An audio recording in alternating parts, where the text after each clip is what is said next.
The Young and the Restless spoilers Monday full episodes November 10, 2025. The tension in Genoa City is reaching a boiling point as The Young and the Restless prepares for one of its most explosive weeks yet. The chessboard of corporate warfare and emotional manipulation is once again being rearranged, and this time, the move comes from none other than Victor Newman himself. For decades, Victor has been the quiet architect of chaos, a man who never moves without purpose and never strikes without precision. But even by his standards, his latest plan could upend the delicate balance between families, friendships, and long-standing alliances. His target? Cain Ashby. A name that once meant loyalty and redemption may now stand in the way of Victor's next grand design. And as Cain scrambles to piece together the truth about the stolen AI program, he finds himself caught between guilt, old love, and the shadow of a man who built an empire on power. At the heart of the chaos stands Lily Winters, strong, principled, and tired of the excuses. She crosses paths with Cain at the Genoa City Athletic Club, a meeting that feels like destiny's cruel repetition.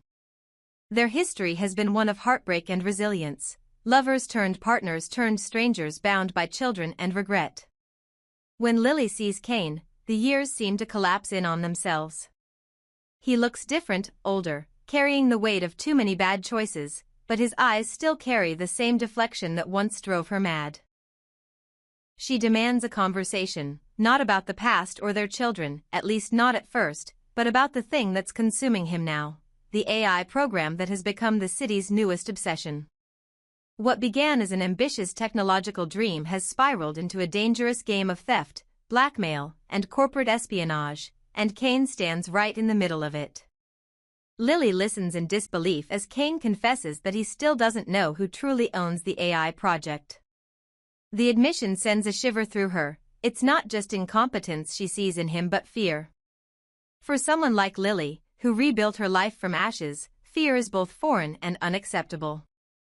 Her frustration boils over. How can he still not know?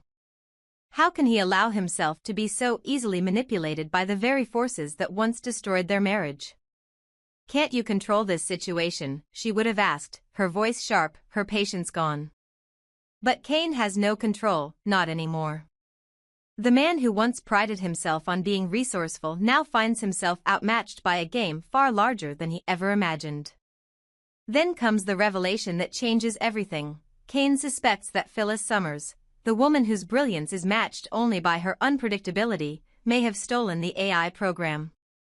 If that's true, and if she handed it to Victor, the implications are catastrophic. Phyllis has always been the wild card in every corporate feud, a woman who thrives in the gray spaces between loyalty and survival. If she is involved, it means Victor now possesses something far more dangerous than software. He holds leverage. Cain's guilt surfaces, his voice faltering as he admits to Lily that he regrets everything, his partnership, his ambition, and the decisions that led him into this trap. He speaks of proposing a deal with Victor, as though bargaining with the devil could save him from damnation. But Lily knows better. Deals with Victor Newman always come with a price, and Cain may not survive the cost this time. Meanwhile, across town at Society, Jack Abbott and Diane Jenkins are locked in a quiet conversation that feels more like a crisis council than a dinner date. The Abbotts have been through wars with Victor before, some fought with contracts, others with secrets, but this time, the threat is digital and far more insidious. Jack knows that Victor's recent silence is not a sign of retreat but a signal of preparation. He tells Diane that they can't afford to wait for Victor to strike first. Every moment of hesitation could cost them control of Jabot, the legacy that defines not only their family name but their very sense of identity. Diane, ever the strategist behind the charm, listens carefully and asks the question no one else dares. What if Victor doesn't actually have the AI? Her suggestion lingers in the air like smoke. Perhaps Cain's confession, Phyllis's disappearance, and Victor's ominous calm are all part of an elaborate distraction. If so, then Victor isn't just winning, he's already several steps ahead. But in true Newman fashion, Victor's mind is as methodical as it is merciless. At the Newman Ranch, he sits with Adam, his most volatile and brilliant son, to discuss the next phase of his plan. The conversation is brief but loaded with meaning. Victor tells Adam that he has postponed the attack on Jabot, for now. Jack's confrontation at Newman Enterprises had made its mark, and the war between the two titans had grown too public, too predictable. Let them worry, Victor says, his eyes glinting with cold amusement. Adam smirks, recognizing the move instantly. Classic Victor Newman, he replies, make them sweat while you wait in silence. The exchange is simple, but beneath it lies a master strategy. When everyone else is panicking, Victor is calculating. He knows that fear is more powerful than force. Still, there's one thing Victor doesn't say, that Adam is his key to the next distraction. When the time comes, Victor intends to unleash chaos in a way that no one will see coming. He wants Adam to be the distraction, to ignite a blaze so consuming that every other player in Genoa City will be too busy scrambling for cover to notice what Victor is really doing. It's a dangerous order, and Adam knows it. He's played the pawn in his father's games before, and it has cost him dearly. Yet there's a strange satisfaction in the challenge. If Victor wants a storm, Adam will give him one. The question is, who will survive when it's over? Back at GCAC, Lily's conversation with Kane takes a darker turn. The more she presses him, the clearer it becomes that Kane's remorse is not just guilt, it's fear of what Victor might do. He admits that he tried to negotiate, to reason, but Victor doesn't deal in mercy. The AI program was meant to revolutionize Newman technology, a project that could control vast data networks and predict business shifts before they happen. But in the wrong hands, or worse, in Victor's hands, it becomes a weapon of economic domination. Lily realizes that Kane is not just caught in a professional nightmare, he's endangered everyone connected to him. The thought that Victor could use that technology against Jabot, Chancellor Winters, or even Newman's rivals sends chills down her spine. For once, Lily's anger gives way to pity. Kane isn't the man he once was. He's a shadow haunted by decisions he can't undo. As rumors begin to spread, Audra Charles finds herself unexpectedly pulled into the chaos. Her connection to Holden Novak, already complicated by secrets and emotional manipulation, takes a shocking turn when Holden makes a confession that could shatter everything. Whatever he tells her, it's enough to leave her visibly shaken. Audra, the woman who thrives on control and power, is suddenly uncertain. The admission forces her to question her own loyalties and whether she's been an accomplice in something much darker than she realized. Her storyline weaves silently through the others, hinting that the AI scandal may not just be about business but about identity, betrayal, and the blurred line between innovation and corruption. Meanwhile, Jack and Diane's anxiety continues to build. Victor's quiet patience is more frightening than any open threat. Every time Jack looks over his shoulder, he expects to find Newman's shadow lurking behind him. The memory of their decades-long rivalry, of stolen deals, broken alliances, and public humiliations still burns in his mind. Diane, ever pragmatic, insists that they prepare for every outcome, even if it means confronting Kane directly or tracking Phyllis down before Victor does. The stakes have never been higher. The AI program is no longer a simple project, it's the key to controlling Genoa City's entire corporate future. Whoever owns it doesn't just win, they define the next era. Victor, for his part, sits in the eye of the storm, unmoved. He knows that Kane is desperate, that Jack is panicking, that Audra is unraveling, and that Adam is both his greatest asset and his most dangerous liability. It's the perfect setup for victory. The only thing left is timing.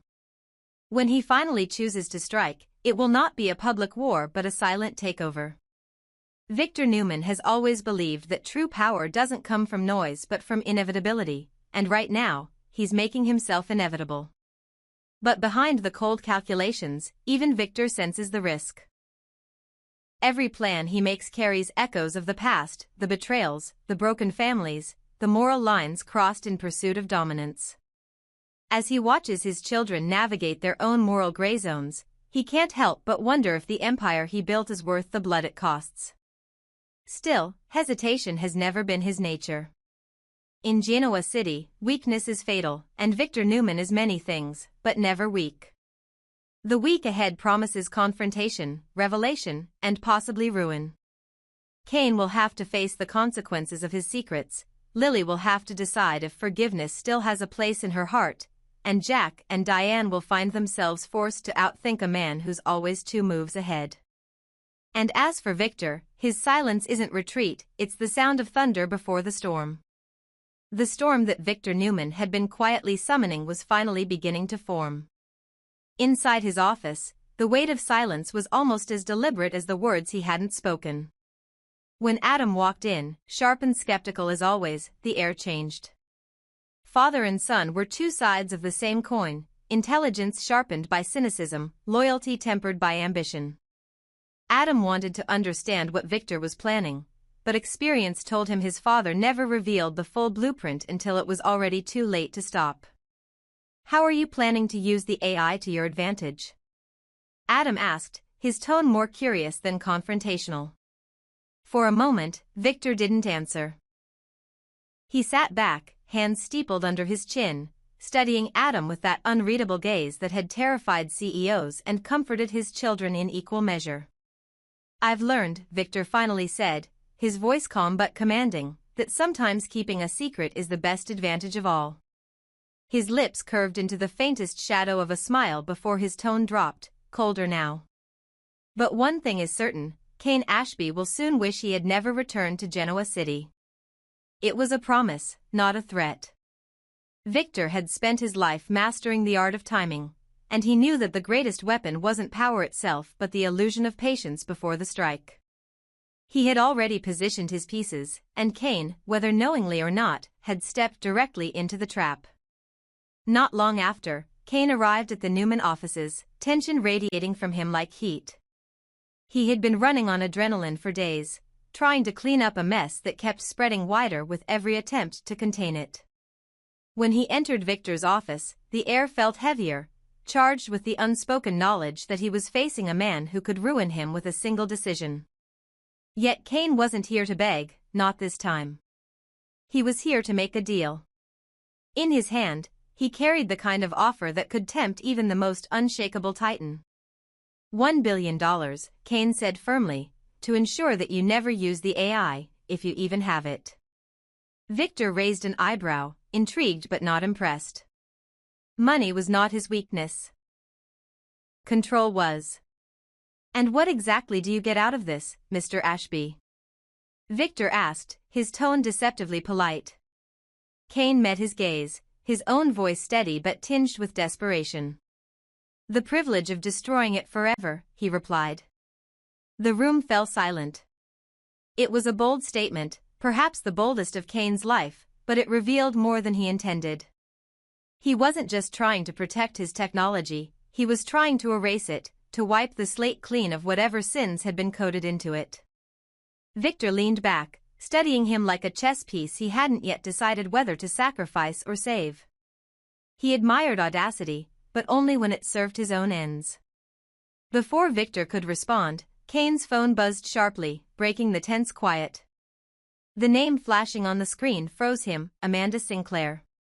The message was brief, urgent, and alarming, call me immediately. It's critical. Kane's face paled. Amanda was not a woman who panicked easily. Her words carried the weight of danger. He turned back toward Victor, his voice low but laced with accusation. What did you do, Victor? The question hung in the air like a loaded gun.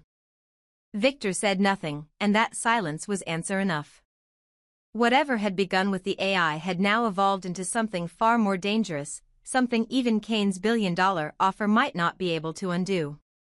Meanwhile, across town, life at Crimson Lights carried a different kind of tension. Kyle Abbott, restless and frustrated, stood near the back corner, phone pressed to his ear, his tone brisk and controlled. Fuel the jet, he ordered. I'm heading back to Los Angeles tonight. It wasn't just business pulling him away, it was the suffocating weight of everything left unsaid between him and Claire. But as fate would have it, the very person he was trying to escape walked through the door moments later. Claire entered the cafe, her presence gentle yet commanding, a mixture of calm and chaos that Kyle could never quite resist. When he saw her, his posture softened, his voice dropping into that low register he only used around her. "I was just thinking about you," he said, trying to mask vulnerability behind charm. But before Claire could respond, Holden Novak followed close behind her, turning the moment into a scene neither of them had planned. The tension that always seemed to follow Holden entered the room with him, along with that wry smile that could disarm or provoke depending on the audience. "Flying back together?" Kyle asked, his tone deceptively casual but his eyes sharp with jealousy.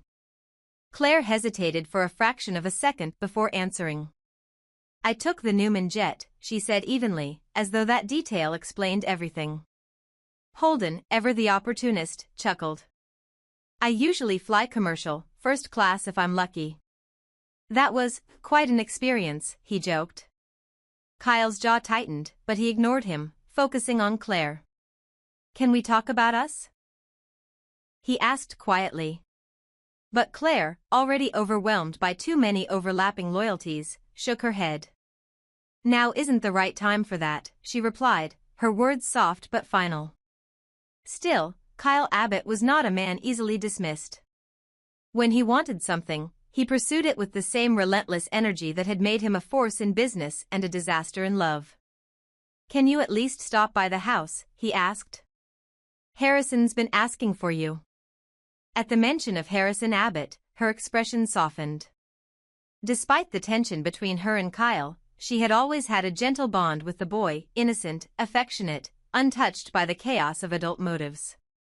"Of course," she said, nodding. "I'll come by." It was a small promise, but to Kyle, it felt like a lifeline.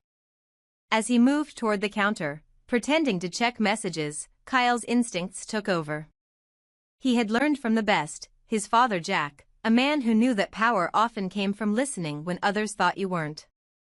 So he stayed close enough to overhear as Claire turned to Holden, her voice soft, almost regretful. "I'm sorry for disappearing on you," she said. The admission caught Kyle's attention instantly. Holden's reply came with that easy charm he used to hide deeper intentions. "Then let me make it up to you," he said. "Dinner tonight?" Claire hesitated, torn between obligation and temptation. After a moment, she smiled faintly and agreed. That was all Kyle needed to hear. His heart sank, but his expression didn't change. In Genoa City, appearances were armor, and Kyle had learned long ago never to bleed where anyone could see. Back at Newman Enterprises, the atmosphere grew more dangerous by the hour. Amanda's warning to Kane had sent shockwaves that even Victor could feel.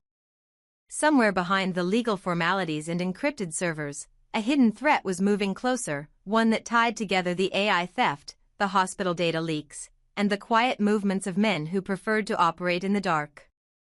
Victor's plan was far from complete, but he could sense that someone else was also pulling strings.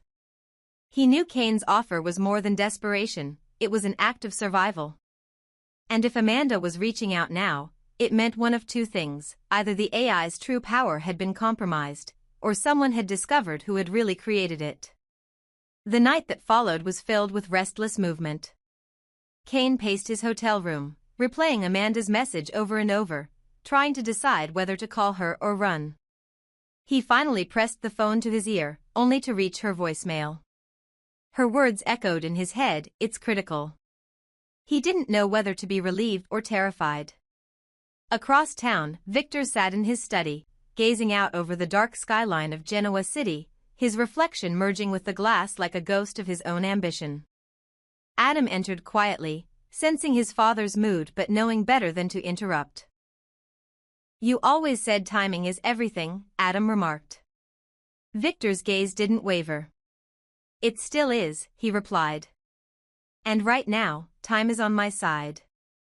At Crimson Lights, Kyle lingered long after Claire and Holden had left. He sat at the table where they'd stood, staring at the untouched cup of coffee she'd left behind. The bitterness of jealousy mingled with the familiar ache of pride. He couldn't help but wonder if he was becoming too much like his father, always chasing love through control, always losing it through arrogance. Meanwhile, Holden's easy confidence masked something darker. His connection to the AI program, though hidden from most, was starting to surface. His association with certain tech investors, and a mysterious link to Amanda Sinclair, suggested that the chaos-consuming Genoa City was part of a much larger design. And at the center of it all was Victor, the master conductor of every storm. To the world, he appeared calm, almost detached, but inside he was calculating the next move. Kane had challenged him, Amanda had warned him, and somewhere between Kyle's jealousy and Claire's confusion, a new line was being drawn. Genoa City was changing again, alliances shifting, secrets tightening, power reorganizing itself around the man who had once again proven that silence was the most dangerous strategy of all. Because in Victor Newman's world, patience was not peace, it was the promise of war.